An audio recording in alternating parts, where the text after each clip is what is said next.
من قال لا تبكي الرجال وسيدي خير الرجال بكى دموع الخشية والليل يشهد في الصلاة دموعه بلت لشكر الله شعر اللحية.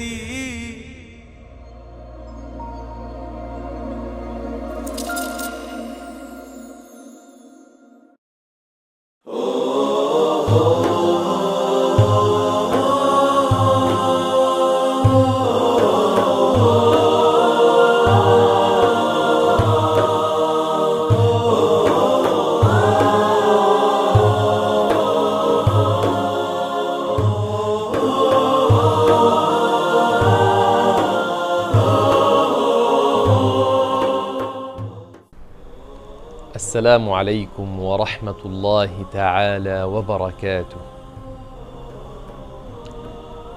بسم الله الرحمن الرحيم.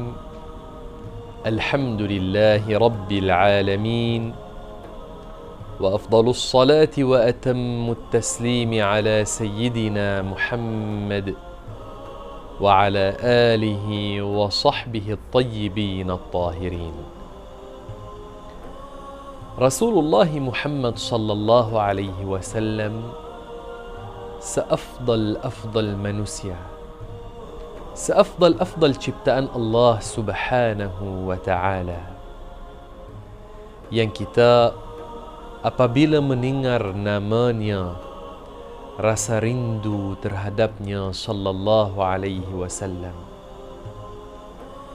Baginda ibunya Aminah telah hamil dengannya, dan apabila dia hamil dengannya, dia telah mengkhabarkan tentang penghamilannya. Maka dia kata, "Ma sya'artu bi annani hamaltu bihi wala wajadtu lahu thiqala." Saya tidak rasa saya hamil dengannya. Saya tidak dapat berat ketika hamil dengannya seperti mana wanita-wanita yang lain mereka rasa. Tetapi apa yang saya melihat adalah tidak datang haid bagi saya ketika itu. Dan dia telah melihat dalam mimpinya, dikatakan kepadanya, "Adakah kamu telah rasa diri kamu sudah hamil?"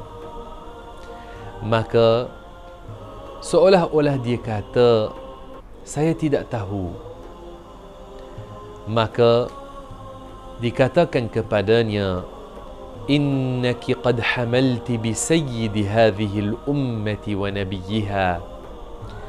Kamu sudah berhamil dengan penghulu umat ini dan nabinya. Dan itu pada hari Isnin.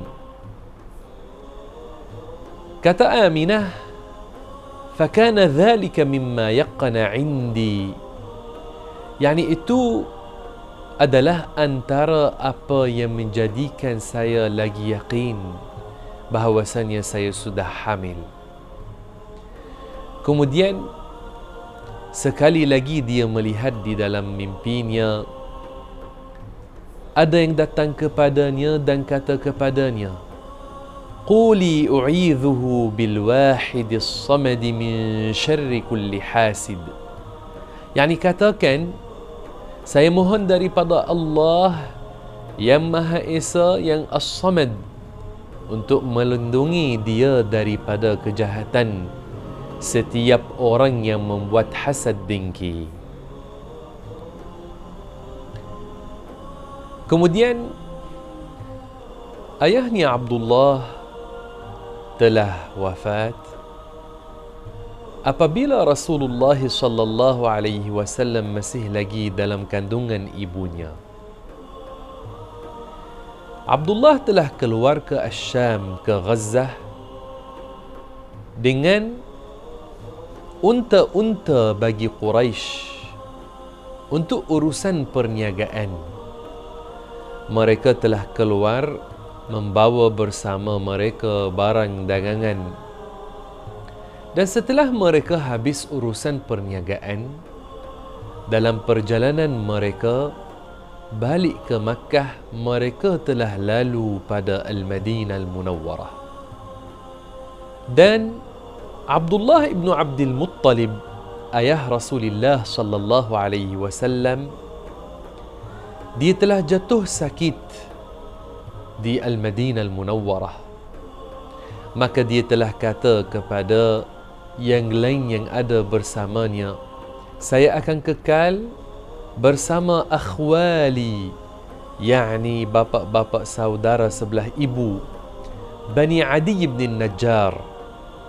Maka dia kekal di tempat mereka selama 1 bulan.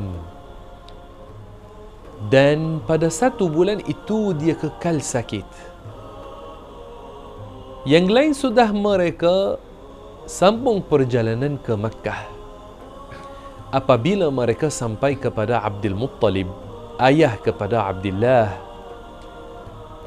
mereka telah kata, kami telah meninggalkan dia bersama bapa saudaranya, Bani Adi bin Najjar, dan dia sakit.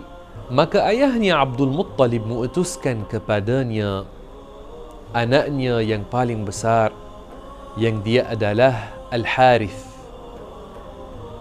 Maka dia sampai ke Madinah, tetapi dia dapat bahawasanya saudaranya Abdullah sudah meninggal dunia dan sudah dikebumikan di Dar An-Nabirah. Dan apabila dia sampai ke Madinah, bapa-bapa saudara dia mengkhabarkan bahawasanya Abdullah telah jatuh sakit dan mereka telah membantunya, memberi rawatan kepadanya. Dan mereka ceritakan apa yang berlaku. Dan mereka telah katakan bahawasanya mereka telah mengkebumikan dia.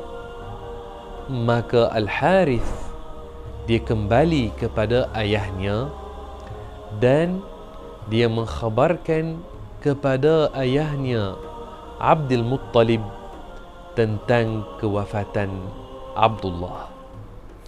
Maka Abdul Muttalib dan anak-anaknya, mereka telah rasa sedih ke atas kewafatan Abdullah. Dan Rasulullah sallallahu alaihi wasallam ketika itu masih lagi dalam kandungan Aminah. Dan apabila Abdullah meninggal dunia, ketika itu dia berusia 25 tahun. As-salatu wassalamu alayka ya Rasulullah. As-salatu wassalamu alayka ya Nabi Allah. As-salatu wassalamu alayka ya Habib Allah. As-salatu wassalamu alayka ya khatam rusulillah. As-salatu wassalamu alayka ya khair khalqillah. بمطلع نورك الأيام وتجملت فرحا بك الأعوام